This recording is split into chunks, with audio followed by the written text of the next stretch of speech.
اخدت العربية وبدأنا مشوارنا.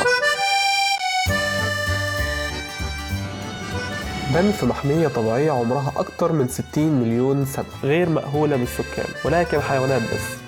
طبعا نصيحة، حاول تستغل اليوم كالآتي: أفضل وقتين في اليوم تقدر تستمتع فيهم بالمناظر الجميلة دي اللي هي الليكس والأنهار مع الجبال هي فترة الصبح، فترة الشروق وفترة الغروب. فترة الشروق دي احنا بنتكلم على فترة الصبح، يعني تقريبا احنا بنتكلم على 4 ساعات الصبح و5 ساعات أو 6 ساعات آخر اليوم، فإن توتال كده انت معاك من 8 ل 9 ساعات تشوف فيهم كل حاجة. طبعا دي أفضل الأوقات. حاول تأفويد الفترة اللي هي بتاعة الظهر، لأن بتكون الشمس عمودية وبتأثر على طاقتك بقية اليوم. فحاول ان انت في الفتره دي تستغلها ان انت تاخد الغدا بتاعك، تصلي، تاخد ناب.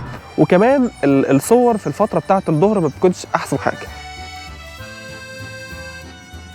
ليك مناوانكا او ليك مين واكي بلغه الفيرست نيشن، ليك اوف سبيريتس، اكبر ليك في محميه بنف وده سكند لونجست. يا ريت يا جماعه تدعمونا بلايك وكومنت وسبسكرايب، لان بجد الفيديوهات دي بتاخد وقت ومجهود كبير جدا مننا عشان نقدر نطلع لكم دقيقه او 2 من الفيديوهات دي. فطبعا اعمل لايك وشير الفيديو ده لاصحابك واحبابك اللي عايزين يجوا بنف. وشكرا مقدما. طبعا بالترتيب كده، لو انت مخطط من كالجاري لبريتش كولومبيا تطلع المنطقه دي كلها، فانت هتمر ببنف وبعد كده جاسبر وبعد كده يوهو. وبالمناسبه يوهو ناشونال بارك في بريتش كولومبيا مش في البرتا. طبعا تبقى حاجه جميله جدا لو ضربت عصفورين بحجر ويبقى اسمك رحت البرتا وبريتش كولومبيا.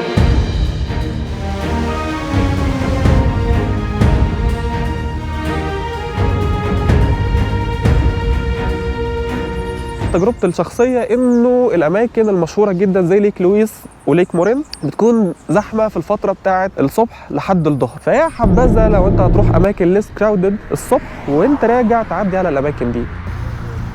طبعا البنوكلر مقربه كل حاجه دي كده.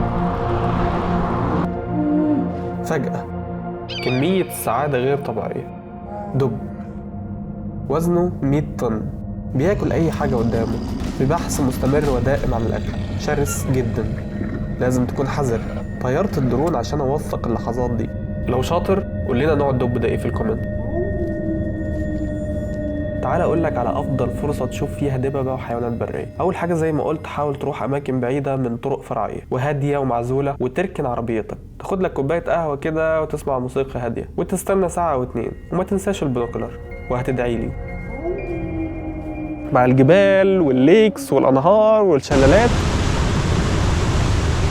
النص التاني من الرحلة كان عبارة ان احنا نقعد في بنف، والحمد لله الحمد لله كانت تجربة ممتازة جدا جدا جدا. بنف مدينة رهيبة.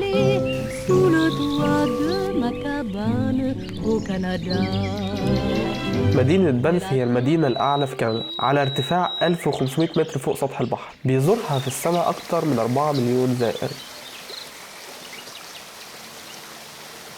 طبعا مش هتقدر ان انت تحجز في بنف باسعار كويسه غير ان لو حجزت بدري جدا.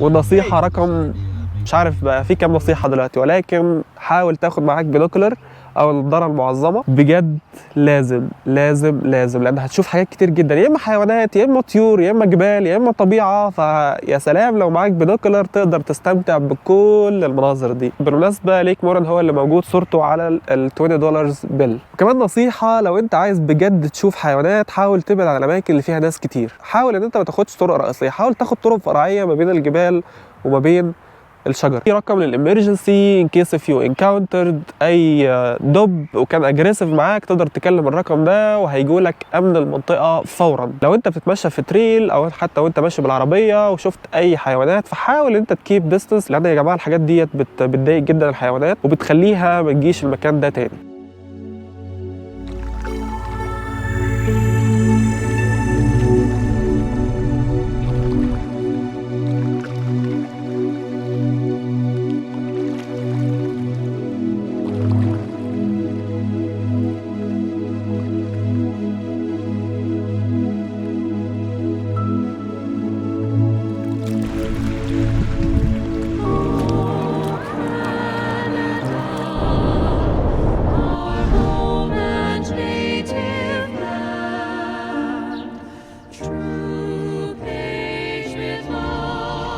على الطريق من كالجري وبنف.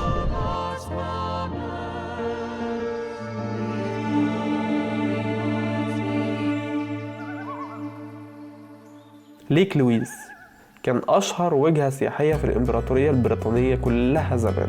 ميته تركوازي مطربة كده، وده ليه سبب علمي. في بداية فصل الربيع لما التلج بيسيح من الجبال، فالمية وهي نازلة تصب في البحيرة بتتفاعل مع الصخور بفعل عوامل التعرية، فبتاخد معاها جير وملح وهي نازلة، وده بسبب طبيعة الجبال المحيطة ببحيرة لويز.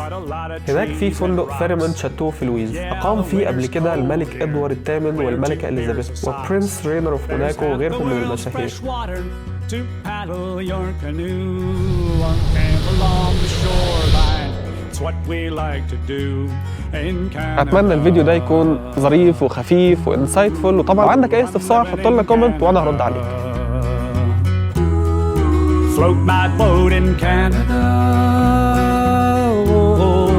Bait my hook in Canada.